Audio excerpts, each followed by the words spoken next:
न जाना मेहरारू गुण तो भगवानों नहीं समझ पाए त्याग सब तो भाई हर इंसान है जान नहीं है भगवान देवी देवता देवतो देवी से डरा कर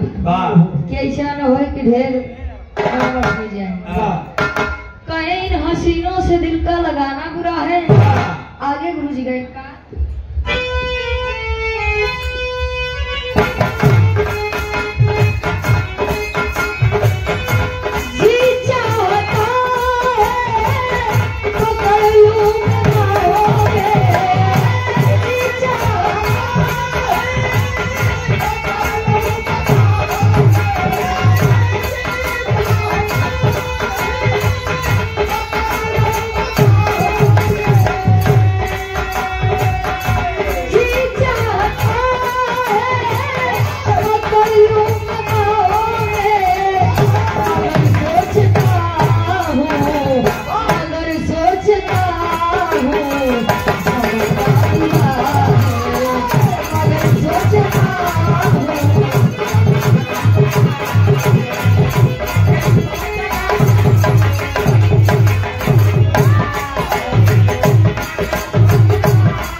भैया जमाने पे उग्रवादी बड़की दीदी के नंबर का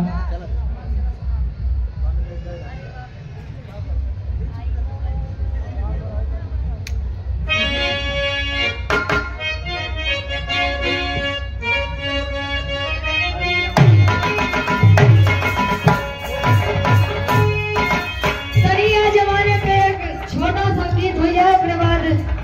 बड़की दीदी के नंबर का आसान पूर्ण विश्वास भाई की लोकगीत में थोड़ा मनोरंजन साथे साथे कुछ सीख मिल जाए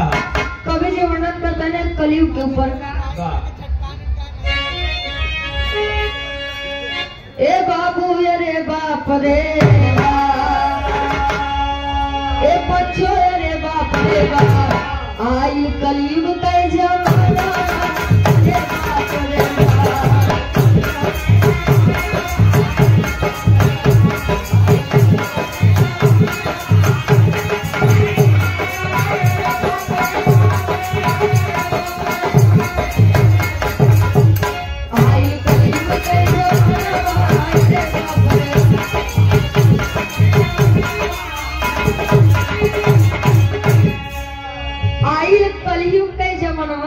रे बाप रे अरे बाप रे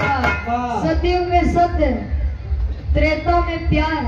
अधोपर में जब धर्म के नाय डूबत रही तो भगवान कन्हैया अवतार लेके आए लेकिन यहाँ कलयुग में अंतरा के पहले अंताल में कवि जी संकेत कहे छोट बड़े कई कदर जाते नहीं कौनो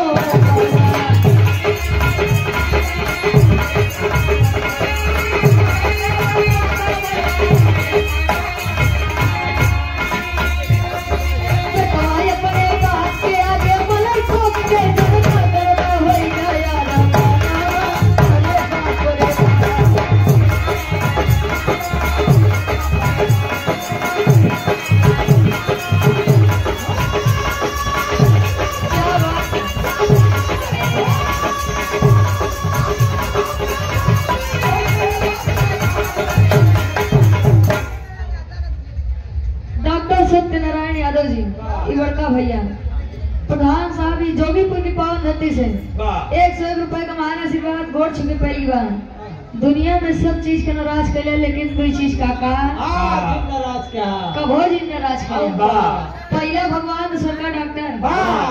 भगवान का नाराज करबो तो डॉक्टर के लगे भेज दी है और डॉक्टर का नाराज करबो तो भगवान के लगे ऊपर ये दोनों बड़ी खासियत बा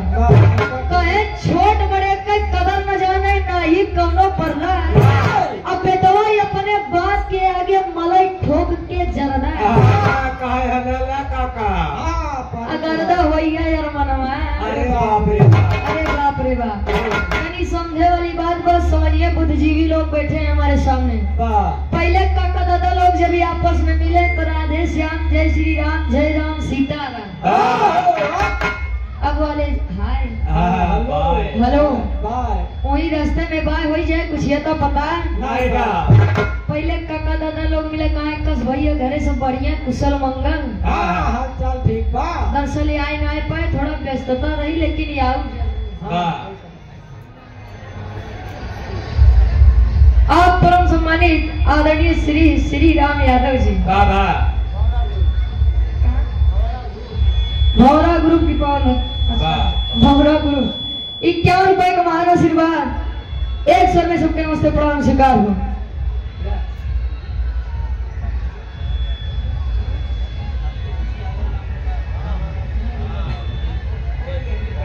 के लोग मिला कहा कस भैया घरे सब कुशल मंगल बा। आया बोले मिलिए कहीं कस में लौटे घरे सब बढ़िया बा। तोरे माई बाबू कैसे उधर से यार यहाँ नहीं पाए गए रहे अपने उनके खिए बाबूजी खिए इस टाइम नहीं मिल पावा। पहले के काका दादा लोग नशा कम करें देखे बगली वाले काका जब कहा तो जोन लीहे रहा है फेंक के नीचे मुड़ी के खड़ा हो जाए। आया बोले बगली अगर जा कहा तो जौन रखे वो नहीं लीहे। आया बोले जौन लीहे रही है वो खा लेंगे कहीं कस में तोरे बगलिया काका जा कहा डराते ना कहीं चो मारा राजू जे हमका खिया होते पहिया होते ना मुंका ना डराते बाप ही अपने बेटों से कहे यार एक हाथ पे कल बनते मजा ना आया। अब बेटवा अपने बाप से कहे बाप तनी मले रहा खेते पानी लगाए तनी हरियरी बनी रहा। बाप बेटवा एक दूसरे कंपनी देता दूसरे की जरूरतें ना बारे जमाना के लोग जमाना नहीं खराब काका। अच्छा 70 वाली जमाना नहीं खराब जमाने के लोग खराब हो गए। जैसा जैसा पढ़ाई शिक्षा स्तर ऊपर जाता संस्कार के स्तर नीचे आवत काया वाले आज के साइंस पे ज्यादा भरोसा करते हैं पुराने रीत रिवाज में बिल्कुल नहीं। आज भी रहा कुछ जने इतना पसंद है अरे यार कावा भी रहा ऐसी बढ़िया ऑर्केस्ट्रा करे होते तो मजा ही आएगा भैया। आगे कभी संकेत करते हैं का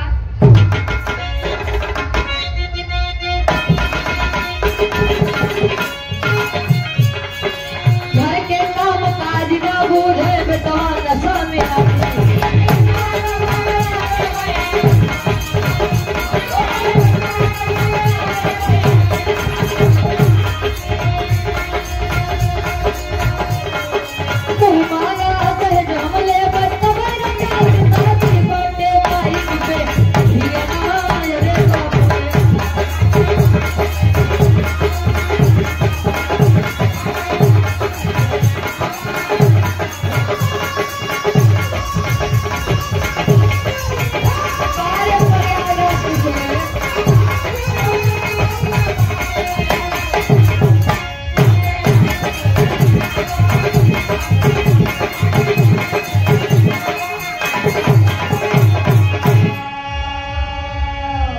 घर कई काम काज न बूझे बेटवा नशा में आदि मोह मांगा दहेज हम लेबै तबै रजाऊ शादी बाटे बाइक पे धियनवा। अरे बाप रे बाप देखा रामायण सब गावत सब बतबो करत सब जनबो करत कि रामायण में राम जी अपने पिता दशरथ जी के आज्ञा हेतु 14 वर्ष के वनवास करे खातिर चला गए कहा अब ये गाँव लगे कहीं रे यार राजू एक सब पता बा गावा था लेकिन अब कही रही आज के जमाने में आज के लड़कियों का बेटवा जाए के ज्यादा ना बस साल 2 साल कमाए उनके घर तनिक की स्थिति सुधर जाए लड़कियां ना जाए चाहे जितना कहिए 14 दिन न जाए 14 दिन बड़े न जाए तब जब ओकर लागे अब माई बाबू से पैसा न मिल पाए अब पैसा की जरूरत बात तब मोबाइल जब रिचार्ज कराए कोई तब क्या करेगो जब दूसरे मोबाइल रिचार्ज करवा को कहा यार अब जाए पड़े मामला गड़बड़ हो गया। आज गदेला 10 नहीं पास करता हमको से एक नशा चाहिए कहीं यार हम 2 बोतल बियर मार दे को जनावा ही नहीं करा 13 बोतल मार दी तब तनिक नशा जना तू जने मेरे बगली कई बारात कई कहे कहूं बाराती में मजा आए मजा आया काहे छो मारा राजू दिमाग खराब होई और का काहे बरे पैन बजे हमरा एक पैक के कसर रही अगर मिल गए हो तो जवानी उज्जर उज्जर कपड़ा पहन के गए रहे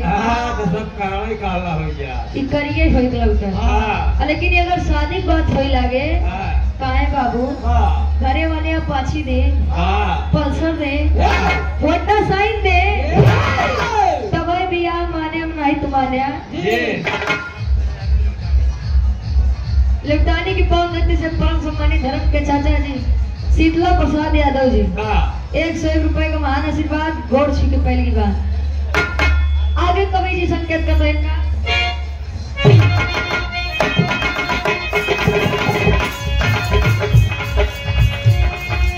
आधे तर कई कपड़ा पहले संडिल एड़ी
आजकल के लेडीज खाते पगड़ी आखिरी में खाना का पचे बका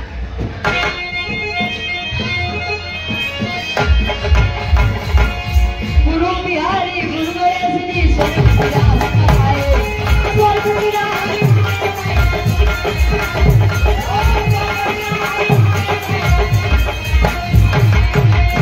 अरे चंद्रिका कभी अब चांद बन बैठे भारत यादव जी गीत सजाए करती